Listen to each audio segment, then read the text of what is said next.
Caríssimos irmãos e irmãs, o texto que vamos estudar hoje está no Evangelho de São Mateus, no capítulo 8, do versículo 1 ao versículo 17. Ele é uma continuidade imediata ao Sermão da Montanha. Mateus diz que quando Jesus desceu da montanha, uma multidão o acompanhava. E essa continuidade é proposital, tem um sentido teológico para Mateus.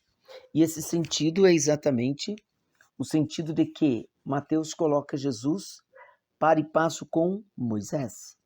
Moisés, lá no Primeiro Testamento, sobe a montanha, recebe as tábuas da lei e entrega ao povo. E Moisés, quando faz a experiência de Deus, ele tem o seu rosto brilhando desta glória e ao descer, então, ele cobre o rosto para que não se veja a glória de Deus, não é?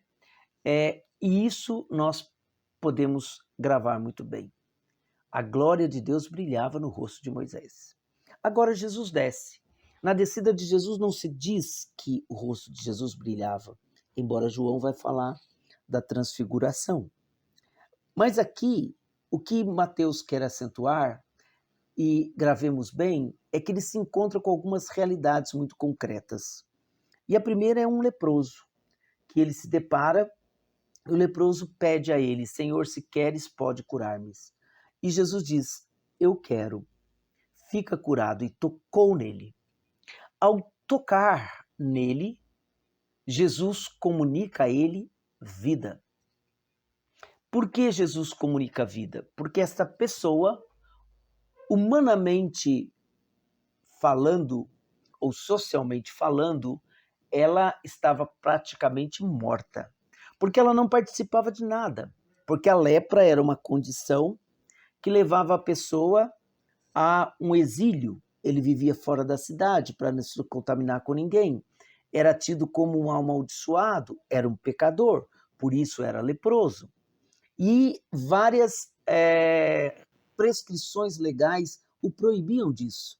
Basta pegarmos Deuteronômio 28, por exemplo, a partir do versículo 27, o livro do Levítico, a partir do capítulo 13, 14, que coloca-o fora da comunidade. Jesus vem então e quebra essa barreira do puro e do impuro. Jesus toca no leproso. E ele então pede para que ele observe a lei.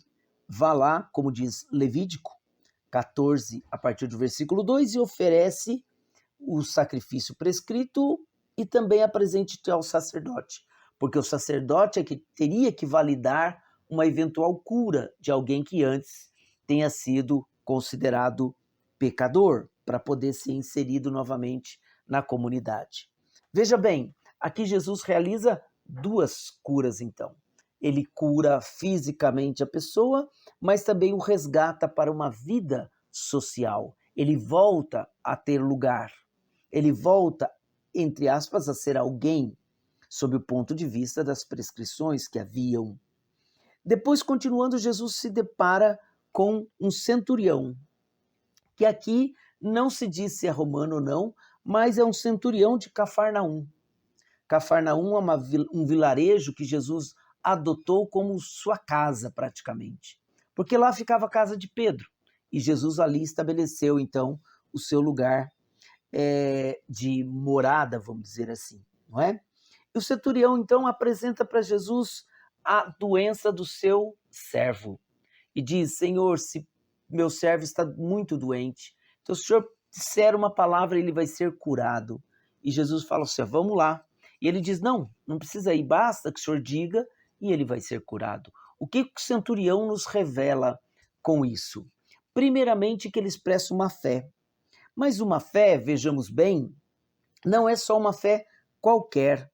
Esta fé tem dois desdobramentos. Ele acredita em Jesus? Sim, ele passa a acreditar em Jesus, mas aqui ele faz um paralelo. Ele diz: olha, eu também tenho homens ao meu comando, e eu digo alguma coisa e eles obedecem.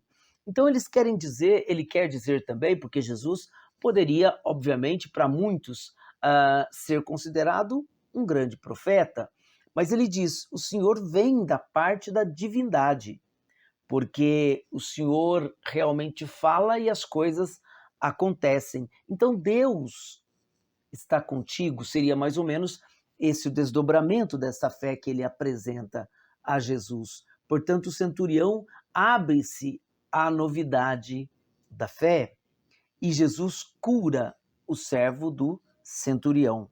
Veja, o leproso é levantado, o servo do centurião é levantado e agora, ao lado da sinagoga de Cafarnaum, fica a casa de Pedro. Jesus vai até a casa de Pedro, diz o texto que a sogra de Pedro estava doente com febre. A febre era considerada pelos rabinos uma doença não natural. Portanto, poderia ter inclusive uma raiz demoníaca. Jesus entra na casa de Pedro quando falam dela, ou aqui no caso de Mateus, ao ver que ela estava doente, Jesus a cura. E o que diz aqui para nós é bastante significativo. Assim que ela foi curada, ela se levantou e passou a servi-lo. Então, significa dizer que ela assume de novo o protagonismo da sua vida. Ela é dona de si, ela consegue fazer as coisas por capacidade própria, não é? Jesus toca-lhe, então cura e a febre a deixa. E ela levanta e se põe a servi-lo. Veja o movimento que Mateus nos apresenta. Ela se levanta e se coloca a servi-lo. Ou seja, ela também recupera a autonomia da vida.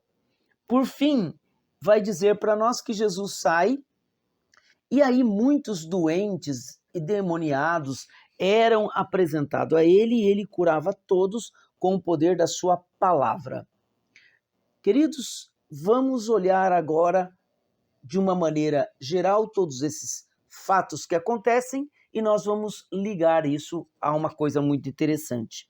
Jesus, além de comunicar a cura, ele resgata a vida. E aqui está a glória de Deus, que prefigurada em Moisés. Santo Irineu vai dizer que a glória de Deus é a vida do homem. Por isso, a glória de Deus se manifestando aqui é quando Jesus levanta cada pessoa que está, de uma forma ou de outra, alijada da sua vida social ou da sua plena vida. E quando ele comunica a vida pela palavra, o que é que ele está fazendo? Ele está restaurando a obra da criação, que toda ela foi feita a partir da palavra de Deus.